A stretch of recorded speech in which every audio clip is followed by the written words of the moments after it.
Hello again. Happy March Caprice 4. Hopefully. I really hope I get this done on time for March Caprice 4 and I don't have to completely throw this intro out. Anyway, last year I talked about Disney TV stuff in Kingdom Hearts because I'm a massive Disney dork. I am very much a Disney fan first and a Kingdom Hearts fan second. In fact, pretty much every Kingdom Hearts video I've ever made focuses very heavily on Disney stuff. It's my bread and butter. But to the chagrin of, well, me, there is in fact another side to this crossover series, though a rather understated one when compared to the overwhelming Disney content. I am of course talking about Final Fantasy. It's a bit of a touchy subject in the Kingdom Hearts community thanks to that one Nomura interview, but even though Final Fantasy representation in these games seems to be dwindling, I think it's safe to say it's still a significant piece of the Kingdom Hearts puzzle and worth discussing. And, you know, I pride myself on having seen every Disney movie and short referenced in Jiminy's journal, yes, even all of these, but I've never earnestly given the Final Fantasy side of things a fair shake. So it's time to step out of my comfort zone. In this video, I will be covering my experience playing every Final Fantasy game represented in Kingdom Hearts for the first time. I have three main goals with this. Firstly, I want to showcase these games for other Kingdom Hearts fans like me who have never touched them before. Hopefully, if your experience echoes mine, I can give you an idea of whether or not these games are worth seeking out for yourself. To that end, I'm gonna avoid any spoiler talk in this video in case y'all do end up wanting to play these. Secondly, I want to examine how these Final Fantasy characters are used in Kingdom Hearts now that I actually have the full context of their original games. There are a couple other videos out there that have done something similar, links in the description, but I think my incredibly fresh perspective having just played these for the first time should make for a fun discussion. And thirdly, I want to see what lessons Kingdom Hearts might be able to take from Final Fantasy. Sometimes you gotta look at where you came from to get a better sense of where you should be going, and I think there are some interesting things to learn from these games. So, that's gonna be the video. We'll go through each Final Fantasy game one by one and do our best to address these three goals as we go. For the record, the games I'm playing for this video are Final Fantasy 6, 7, 8, 9, 10, and 10-2. That does leave out a couple things, most notably Crisis Core, we'll talk more about it in the FF7 section, and The World Ends With You, which isn't a Final Fantasy game, so it just kind of felt weird to include. I'm sure I'll get around to it someday. Also, we're not talking about anything originating from the mobile games, that stuff is mostly just PNGs anyway. Apologies to the FF13 fans. Oh, and I guess technically the Moogles originate from Final Fantasy III according to KH2's journal, and no other journal. But that shouldn't matter because look, we are playing Final Fantasy III. There's even a Moogle on the cover. This has to be the right game. Me being a dumb American aside, I should provide a bit of context for my journey through Final Fantasy VI. Every other game I played for this project I marathoned through the course of 2023. However, I started playing FF6 all the way back in 2019 before this project was even but a glimmer in my eye. I had just recently gotten the SNES Classic Edition, partially because my very good friend and college roommate at the time really wanted me to play FF6. Their name is Hot Coco Rock, by the way. Check them out on Twitch, they do really fun streams every now and again, link in the description. So we played through the entire game very, very slowly through our college years, finally finishing it like a week before graduation. I was basically having my hand held for my very first Final Fantasy experience, which I greatly appreciated because these games can be very cryptic and complicated and just generally annoying if you don't know what you're doing. And I'm coming to this with the hardest RPG I have ever played being Chain of Memories. Yeah, I needed the hand holding. A lot. So, thanks for that, Coco. And there is no shame in having your hand held through one of these. In fact, for every game we're talking about today, I would highly recommend using a guide if at any point you're having trouble. These are 20 to 30-year-old JRPGs, no one will think less of you for it, it's fine. Anyway, FF6 is a fantastic game, I had a blast playing it. I'm really glad I started this whole thing with a sprite-based game because damn does this look really good. Everything pops in just the right way with every design being so well realized. Which is good because there are a lot of playable characters in this game. 14 to be exact, one of, if not the largest Final Fantasy cast. I'd say that's this game's biggest strength for sure, the variety and overall quality of its playable characters, all of which come with their own special gameplay gimmick to really let you customize the experience. I don't earnestly dislike a single one of them. And it's really interesting to watch the story play out because the role of protagonist is constantly passed around. The de facto main character is definitely Terra, who... oh, right. Yeah, this will happen a couple times. I don't know who decides names over at Square Enix, but they should really double check if they've used a name before. Anyway, Terra's the most main of the characters, but even then there's a significant stretch of this game where she's just gone and Celeste becomes the protagonist. You don't even have to fight the final boss with Terra anywhere in your party. Use who you want, whenever you want.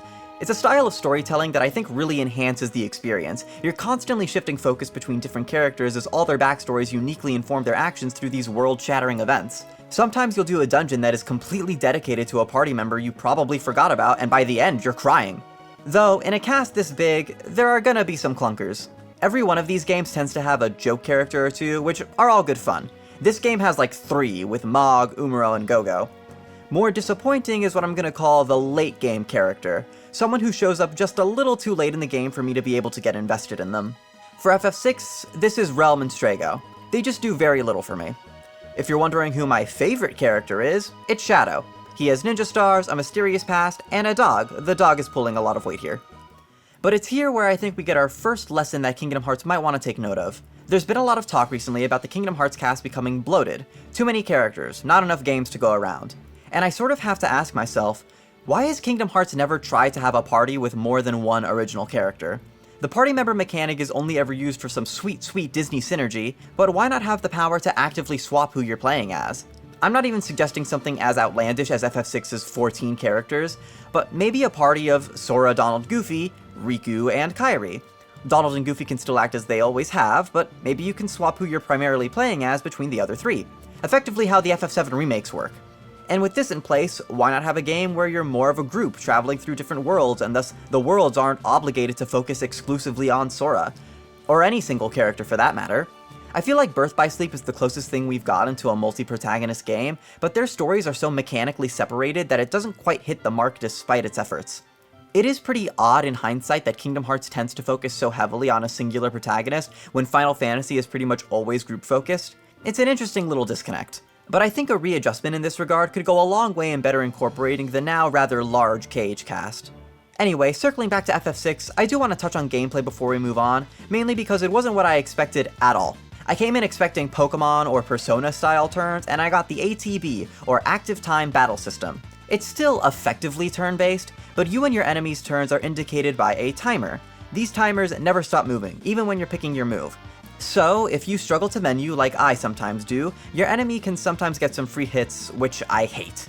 I know in most of these games there's a way to adjust the settings so the bars stop filling in menus, but I'm stubborn and felt like that was contradictory to the design of the system, so I put up with it throughout the entire marathon. It is my least favorite thing about all of these games. It's not a total deal breaker. If you break it down, the whole thing is still effectively turn-based, but it adds just enough stress and annoyance, or I guess you could call it nuance or whatever, that it could greatly affect a newcomer's enjoyment of the game. But with that fair warning, I would still highly recommend this game. It's gorgeous, the cast is incredible, the story's great, even though I can't talk too much about why it's great without spoilers, and the whole thing was a blast to play through. I'm probably biased because I did play the whole thing with a friend, but there's no fixing that now. So the last thing we gotta do is look at how Kingdom Hearts uses the characters from this game. What did they do to my boy? Setzer in Kingdom Hearts 2 is so weird. And again, there really isn't a single protagonist in FF6, but it's still super weird that Setzer, of all people, is the sole FF6 representative. Just like, why? To be honest, when I first got to Setzer in FF6, it took me a minute to even register that this was the guy from KH2. This sprite and artwork do not line up with this model quite right. Why is his hair spiky? That throws me off so much. I guess they just took the idea that he's a gambler and extrapolated that into struggle champion who maybe cheats for his wins. That's really lame. You wanna know what first comes to mind when I think of Setzer? His airship. That thing is his baby. The idea that he'd even stick around in a sleepy place like Twilight Town is kind of absurd. And for what? The unearned admiration of struggle enthusiasts? It's not like Setzer is even one of my favorites from the FF6 cast, but it's just so jarring how much of a nothing he is in KH2. And this is all FF6 gets. One of the biggest casts in all of Final Fantasy, and we get struggle. I guess I should briefly touch on Moogle since, you know, where else am I gonna do it? Why are they balloon animals in KH? Mog in FF6 leans more teddy bear than anything else, but I guess it makes the KH Moogles distinct, so whatever. Both are cute in their own ways, but Mog is much more huggable. Complete! Alright, let's move on to Final Fantasy VII. This is a big one, and kind of incredibly difficult to talk about. This game's reputation precedes it by a mile. Actually, several hundred miles. It's Final Fantasy VII. I feel like I came out of the womb knowing the name Cloud Strife. And of course, it's the most heavily featured one of these when it comes to Kingdom Hearts. By my count, there are, actually, 7 FF7 characters with prominent roles in Kingdom Hearts, beating every other FF pretty handily. Playing through this game for the first time didn't really feel like just playing a video game, it felt like culturing myself. Like, as someone who enjoys video games, it was my inevitable obligation to eventually play FF7. And being a massive Kingdom Hearts and Smash Bros. Fan, I was constantly gawking whenever anything I recognized turned up, which happened a lot. Out of everything I played for this project, this is the game that I'd call an experience more than anything else. It felt incredibly fulfilling to properly experience the story of these characters I've recognized for so long. All that said, this is definitely not my favorite of these games. I don't even like it more than FF6. But the feeling I got while playing it was very unique. I don't know how else to really explain it, but I suppose my best example of this feeling was hearing One Winged Angel kick in. This is a song I've heard ad nauseum. I've defeated Sephiroth no less than 3 times before this moment, and each time was accompanied by this same track. But hearing it in its proper place, its original incarnation, it re-established the gravity of it all and retroactively improved the experience of every time I fought this guy before. It's a very unique, retroactive appreciation for these moments that I've only ever gotten from other times I've discovered media through crossover games like this. In particular, I adore Persona 5 and never would have played it if Joker didn't get into Smash, and I retroactively appreciate so much about his Smash inclusion because of it. And that's the experience that playing FF7 was for me, just constantly that. Because of this, I have a lot of trouble harshly judging the game at all, because it was constantly hitting me with that referential dopamine. But I will say, the jump to PS1 is not my favorite.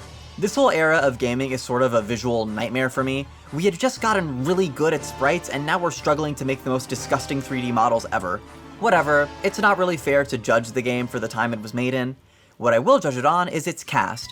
These games live and die by their main party members, and FF7, unsurprisingly, is filled with delightful characters, most of which made their way over to Kingdom Hearts. My personal favorite is actually this game's joke character, Yuffie. After not really caring about her at all in Kingdom Hearts, she is a riot in FF7. Her whole shtick is that she's following you around to try and steal your stuff, and since she's an optional party member, you don't really expect the game to make good on that goal, but she totally does. She steals your stuff. My jaw dropped when that happened. She had been in my party for most of the game at this point, and she just up and runs off with my stuff. And you have to go chase her down to her hometown to get it back. This whole side quest is completely optional. If you never get Yuffie, this whole thing doesn't happen. But it's a great little distraction that even suggests some greater character depth with Yuffie, and I just love that. What a perfect little moment. On the other end of the spectrum, FF7's late game character is none other than Vincent Valentine, the other optional character. You don't necessarily have to get him last, you can get him before Cid, but Vincent just gets nothing throughout the entire game. I even did his little side quest and I just could not care less. But hey, one stinker in a group of 9 is totally fine. I was surprised by how censored Cid actually is in KH. I had no idea that he cursed and smoked in FF7, makes the weird toothpick thing that he has so much funnier.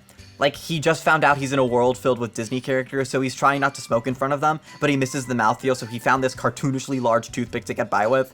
Otherwise, he is translated to KH surprisingly faithfully, especially talking about his KH1 iteration as a gummy engineer. As for the ladies, gotta say, Tifa? I don't get it. She just gives me really clingy vibes. Cloud and Aerith were so much more naturally flirty with each other in comparison, not to mention Tifa's keeping secrets the whole game for no reason. In general, Cloud's backstory was really underwhelming for me. I won't get into specifics, but I thought it was going to be a lot more interesting than what it ended up being. But all 3 of these characters are really watered down for Kingdom Hearts. I guess Yuffie and Cid are too, but they at least keep the sense of fun they had in FF7.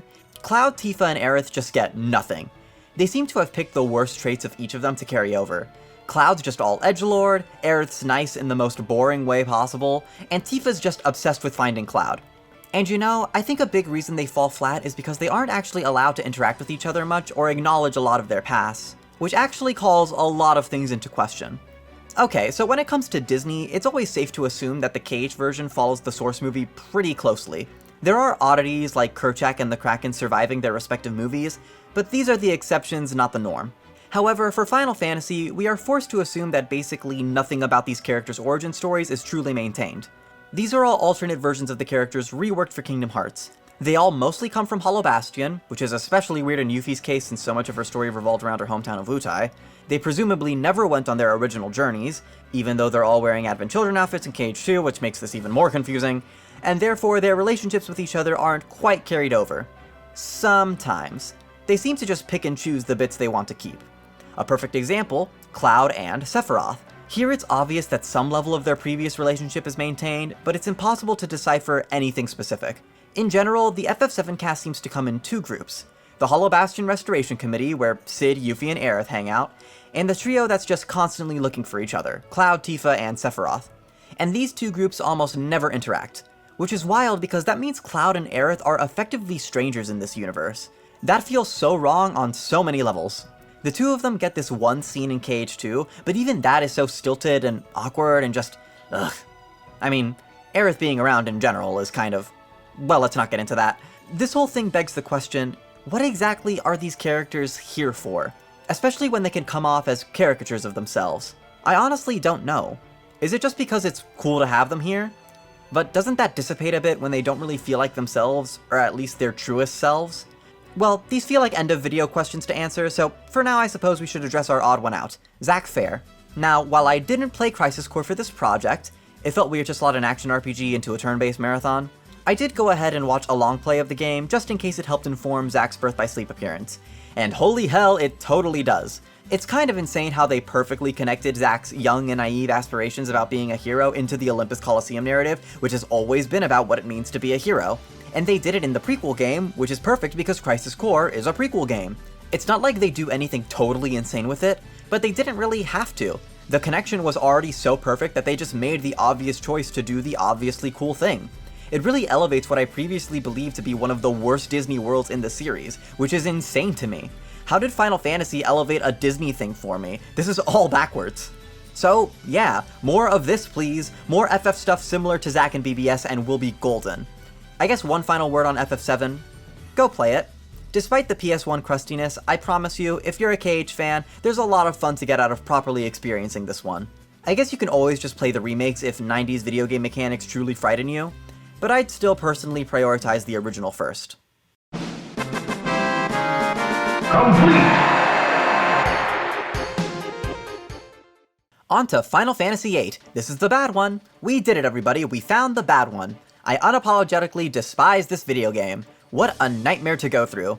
You know how I've complimented the large cast and less protagonist-focused stories of the previous games? Well, throw all that out. FF8 has 6 characters, the smallest cast so far, but really the story only cares about 2, Rinoa and Leon. Or Squall. So like, I'm reading off a script, I can choose to say his name consistently if I just write it that way. But where's the fun in that? The Leon and Rinoa romance plot is the only plot this game actually cares about, and it's mind-numbing and bad. Squall in general is just the biggest piece of garbage protagonist I've ever come across in a video game. His whole philosophy is about never getting close to anyone, which like, okay fine, you can believe that. But Leon, why do you have to be such a jerk about it all the time? Just because you like being a loner doesn't suddenly give you permission to be terrible to everyone. Squall really is just all the edgelord parts of Cloud cranked up to 11. And I guess Square really saw a lot of profit in the Tifa vs Aerith stuff and decided to just put all their money into the romance. But the whole thing is so unearned and stilted. No shade to Rinoa, she's a totally fine character, but this romance just feels wrong every step of the way. And the entire rest of the cast gets sidelined because every major story beat has to revolve around Leon and Rinoa. The only other party member that gets the slightest bit of extra development is Selphie, so I guess she's my de facto favorite character. Call it a KH bias. Well, that's not true because my actual favorite character is Laguna. This guy primarily appears in weird little dream flashback segments, but he's an actual likable protagonist that I'm always glad to see, and he's in way too little of the game to save it.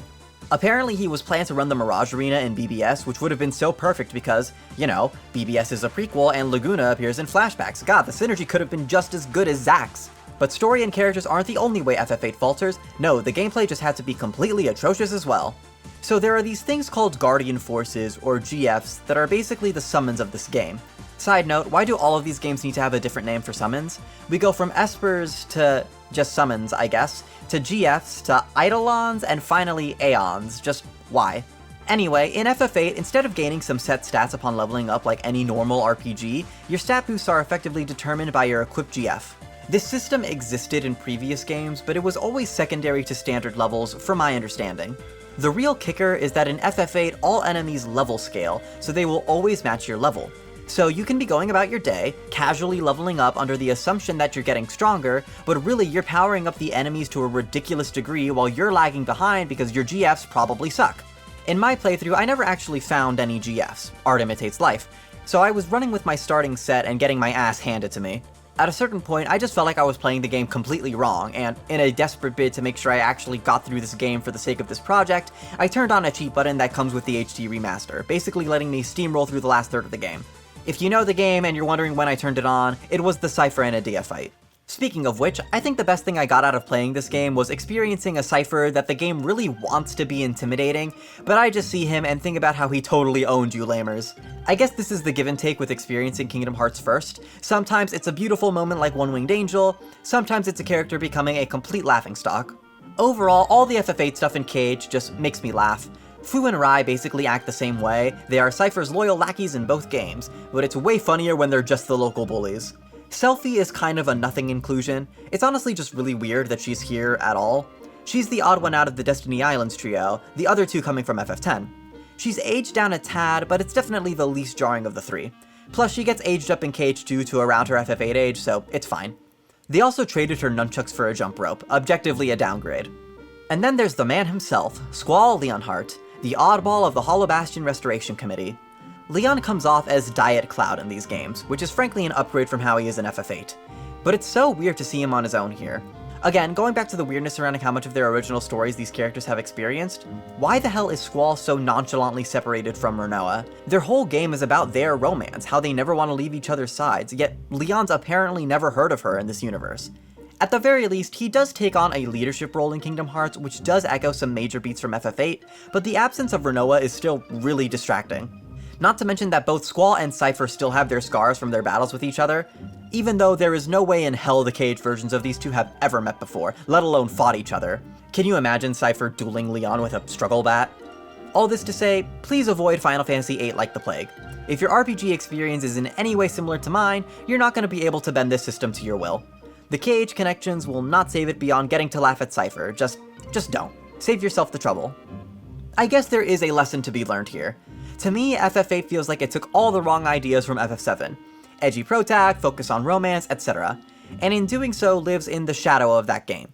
In the discussion surrounding Cage 4, one of the things that has come up is the return of reaction commands, which feels like a pretty direct response to the immense Cage 2 fandom and Cage 3 backlash that has emerged in the wake of Cage 3's release. And I can't help but get a sense that history may be repeating itself. So, hey, Cage 4. Don't bring back old mechanics or echo ideas from beloved games just for the sake of it. Get to the core of why people liked each entry in the series and build off of that. Make a good game first, then worry about the reception later.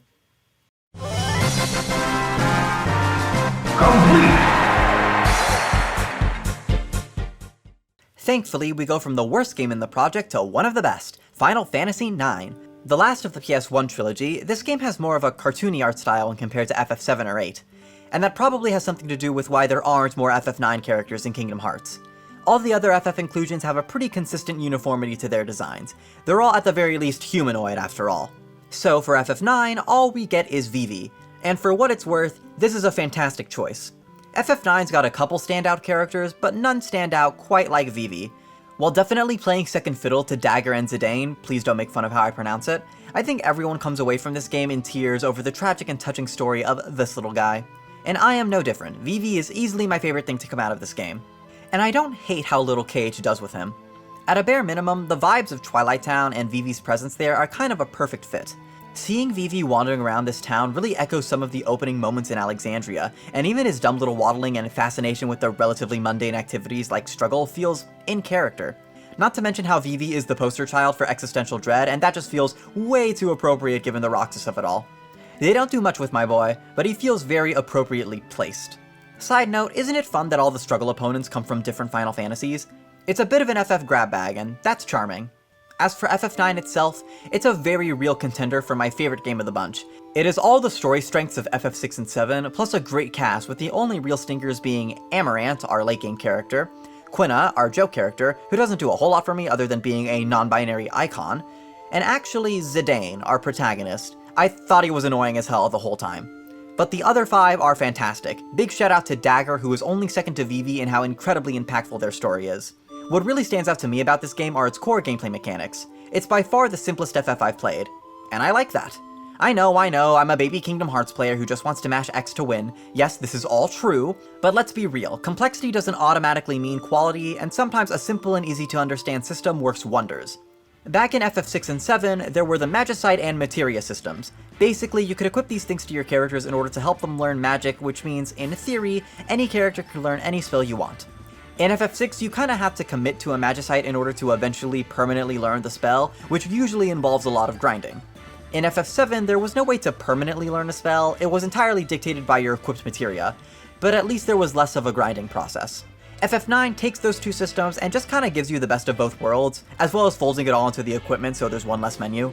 You equip something with an ability or spell on it, cool, your character has access to that thing. If you build up this little meter underneath, your character will learn that thing permanently without the need to keep the equipment on. I realize spoken that maybe sounds more complicated, but I found it all to be really intuitive. I also found it helpful that not everyone can learn everything. Characters have their specialties, and I find the narrower options to be a hell of a lot more manageable. Because of all of that, this was the magic system I engaged with the most by far. I actually felt like the game properly explained this all to me on my level, and I didn't have to turn to a guide to really get the most out of it. After all, I was naturally inclined to equip better weapons and armor as I went along anyway, so I was never missing out on what the newer abilities and magic had to offer. And at certain points, I found myself wanting to grind to better my cast. Let me be clear, I wanted to grind. Voluntarily. Like, I wasn't underleveled or anything, I just wanted to engage with this system more because I liked it. This shouldn't be allowed. There's really only one aspect of the game holding it back for me, and it's that pesky final act, which really focuses on Zidane's backstory and this big conflict with Terra, and yes, another Terra. I'm pretty sure there are a lot of references to the first Final Fantasy that I'm not fully appreciating here, but this whole stretch was just a slog and really lost touch with the more grounded, character-driven stuff the game had been doing so well up to this point. It's the one thing keeping this game ranked below FF6 for me, a game that actually has an incredible final dungeon I really enjoyed playing. That and the PS1 graphics are still gross compared to sprites. All that said, if you're looking for the most beginner-friendly Final Fantasy game to get into the series with, I'd recommend Final Fantasy IX. Even though I do think FF6 is a better overall package, and FF7 might be a more important game to play, so to speak, I think the average person will probably have the best time with FF9. Complete!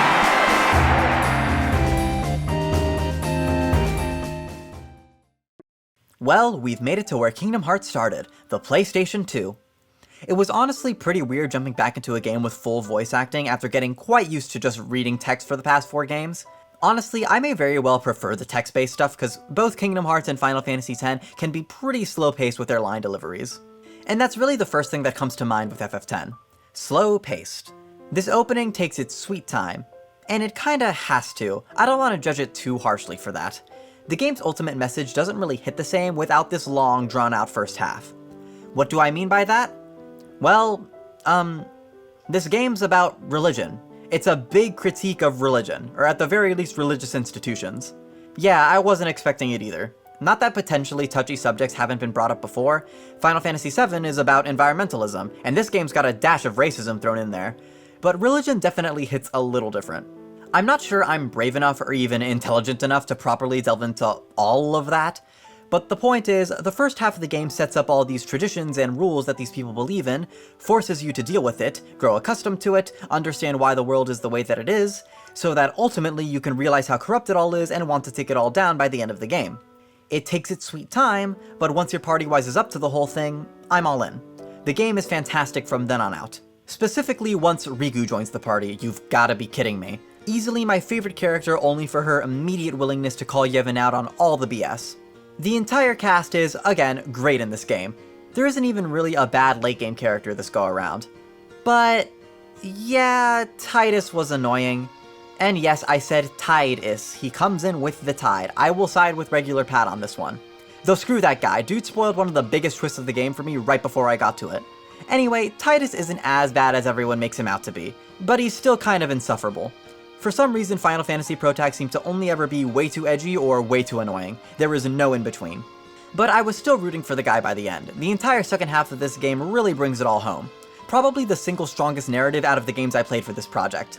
Couple that with the gameplay and, oh my god, they did it! They got rid of the ATB! Remember that thing I was complaining about way back in the FF6 section? It's gone. It's just relatively normal turn-based combat now. except sometimes enemies slow you down to a point where they can just get 5 turns in a row without you getting any opportunity to fight back, and okay, I'm upset again. So how does Kingdom Hearts handle what was, at the time, the newest Final Fantasy cast? Well, it definitely varies depending on who we're talking about. Tidus and Wakka are stationed on Destiny Islands, which makes sense, it echoes Besaid, but whoa, the de-aging is way more prominent here. These are grown adults in FF10, what are they, like 12 in KH? It's really jarring. Especially Tidus's voice, that does not sound right at all. And these two don't really get to do anything other than just be here, populating the islands and disappearing for the rest of the series. KH2 though, this is where it gets good. In KH2 Olympus Coliseum, we get Auron as a party member, one of Yuna's many guardians from FF10. And this is so perfect. If I had a nickel for every time a Final Fantasy character stood at the Coliseum gates before disappearing during the credits of a KH game, I'd have 2 nickels. Which isn't a lot, but it's weird that it happened twice. Unfortunately, it's kinda hard to talk about why Auron in KH2 is so good without talking FF10 spoilers, so I guess we just won't. As recompense for getting mad at Pat earlier, I'll direct you to his KH2 world ranking where he gets into all of Auron's spoilery details. But I will say, it was such a pleasure revisiting Auron's KH2 cutscenes and actually getting some of the references this time. The fact that he opens with the line, "This is my story," and offers to be Sora's guardian is so perfect. And when SDG go to retrieve the doll, we hear some lines ripped straight out of FF10 that directly reference specific scenes of Auron's backstory. That's so cool! And also brings up a lot of questions. So, based on this moment, we can infer that Auron's backstory remains pretty much intact from his source material. And certain circumstances lead me to believe that this means he has experienced the events of FF10 as they happened. But this is impossible because Tidus, a very important player in those events, is apparently goofing off on Destiny Islands as confirmed by Selphie in this very game. So, what the hell? Did FF10 happen in this universe or not? Not to mention the FF10-2 stuff, which seems to just completely throw everything out the window. How are the Gullwings a thing if Yuna never met Tidus? That was like her whole motivation for joining the group. God, I can't with this. On one hand, Kingdom Hearts choosing to say screw it and just do whatever it wants with the lore is freeing and allows them to do some cool things without worrying about the dirty little details, but it also means certain characters just feel completely tacked on with so little regard for what makes them who they are. Case in point, the Gullwings. They are such a nothing inclusion. I played through the entirety of FF10-2, the only thing close to a spin-off in this project, to get a sense for their inclusion here, and it gave me absolutely nothing. Because these simply are not the same characters from the original game. They are dressed the same, vaguely sound the same, and in fleeting moments can even act the same, but it is a poor imitation every step of the way. Not to mention how, for some reason, they're fairies? What? They are totally normal humans in FF10-2, what the hell is going on? And this is all a real shame because I loved Final Fantasy X too. Didn't expect Final Fantasy to go full Charlie's Angels, but it was a ton of fun. It felt like a victory lap after the dire and sometimes hopeless FF10. And Yuna is now my chalk pick for best Final Fantasy protagonist. Yeah, I said it, the ladies stay winning. Shut up, Tidus, this isn't your story, it's hers. This game is such a great testament to her growth and development across 2 beautiful stories, every second of it completely earned. Which is good because Riku got kind of annoying in this game, and I could not care less about Pain. We found FF10's late game character, everybody. She was so late she didn't even make the first game. But all in all, the whole thing was so fun, I could even ignore the reintroduction of the ATB. It's a little hard to recommend FF10-2, just because your enjoyment will depend quite a bit on how much you enjoyed the first game, but if the first game piqued your interest, I'd say throw FF10-2 into your backlog as well. It's worth the ride. Speaking of which, I'd say FF10's probably the best transition point between Kingdom Hearts and Final Fantasy. While FF9 is more beginner-friendly, FF10 reflects KH presentation and story style a little more closely. So if that sounds appealing to you, I'd say go for that. Wow, look, every FF except for 8 has some merit as an entry point that you as a player can pick and choose from. Aren't I so good at recommendations? Complete!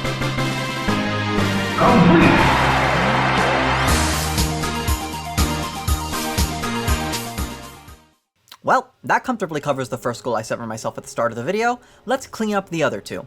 I think there's one more lesson that KH can take from Final Fantasy, or this time more just an observation that may prove relevant. This might be unsurprising given the Auron in the underworld of it all, but in playing all of these games back to back, I have found that the Final Fantasy series has a coherent central theme: death. FF10 is easily the most steeped in it. The entire game revolves around and challenges a certain cycle of death, with FF10-2 naturally building off of those ideas, but the other games also explore death in very interesting ways. In FF9, it's one of the central pieces to Vivi's existential crisis and Dagger's journey through her complicated feelings about her family. Not to mention Aiko and Freya, the whole game tackles the idea from all sorts of different angles. FF8 doesn't matter. FF7 is all about saving the planet from annihilation, talking about it much like a living, breathing being, and it somewhat famously tells a story about dealing with loss and grief as confirmed by the game's original producer, Hironobu Sakaguchi. FF6's main act break centers around an immense loss that the entire cast has to pick up the pieces of, and I won't get into spoilery details, but yeah, death becomes a rather prevalent part of that. So, you get my point. Final Fantasy is about death. Hell, the inception of the series was the dying breath of a company on the verge of bankruptcy. But what does this have to do with Kingdom Hearts?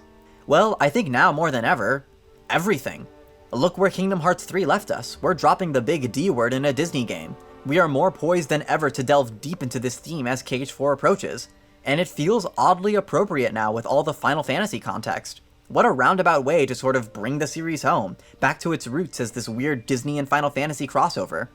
So I guess the lesson here is, hey, KH, keep going down this road. Explore it, embrace it, it's more a part of your identity than you probably realize, and I think it'll go to some very interesting places. But I suppose that begs the question, is Final Fantasy really that significant a part of the Kingdom Hearts identity? Here we are 6 FF games later, and I'm still struggling to answer that question.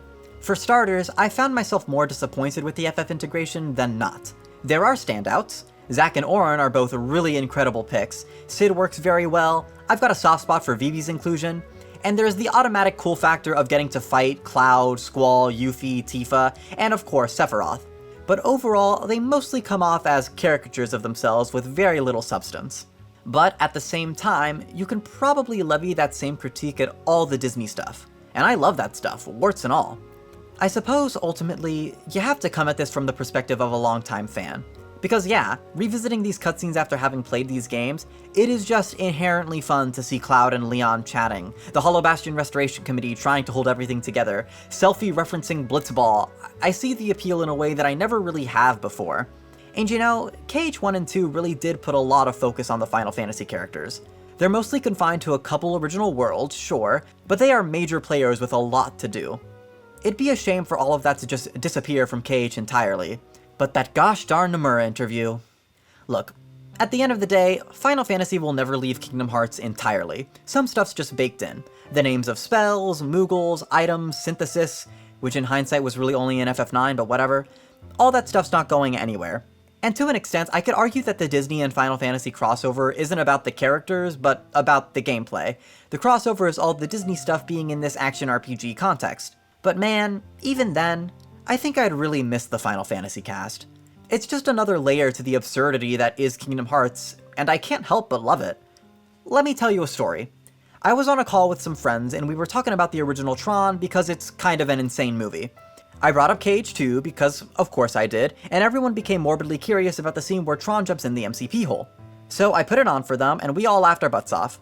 But then the scene continued into the part where Yuffie and Aerith are at the computer, and then into the whole Radiant Garden reveal, and we all laughed our butts off even harder because no one, except me, was expecting Final Fantasy characters to suddenly show up during this weird Tron cutscene. And that right there, that's the Kingdom Hearts magic. It's really stupid, or at the very least really silly, but it's these two worlds colliding in such an absurd way that makes this series what it is. I'm not gonna lose my mind if Final Fantasy characters continue to get phased out of Kingdom Hearts. At the end of the day, I am still here first and foremost for the Disney stuff, and nothing will ever change that. Oh, and the original characters too, I guess, but that's not important. But I do think Kingdom Hearts stands to lose something really special without the FF cast. And hey, with the whole death theming thing, maybe now's the perfect time to really integrate them in a super interesting way. I would be really happy to see that. But for now, I guess all I can say is, thanks Kingdom Hearts. Not only are you a series I have enjoyed to an insane degree, but now you've exposed me to an entire other series of truly fantastic games I would have never considered playing otherwise. That's something really special to me. So, thank you. And thanks to all of you for watching. This became quite the project. This is one of the biggest commitments I've ever made for a YouTube thing, and I think it turned out really great. If you think so too, why not like, comment, and subscribe? And if you're watching the premiere, once again, happy March Caprice 4. See y'all next time.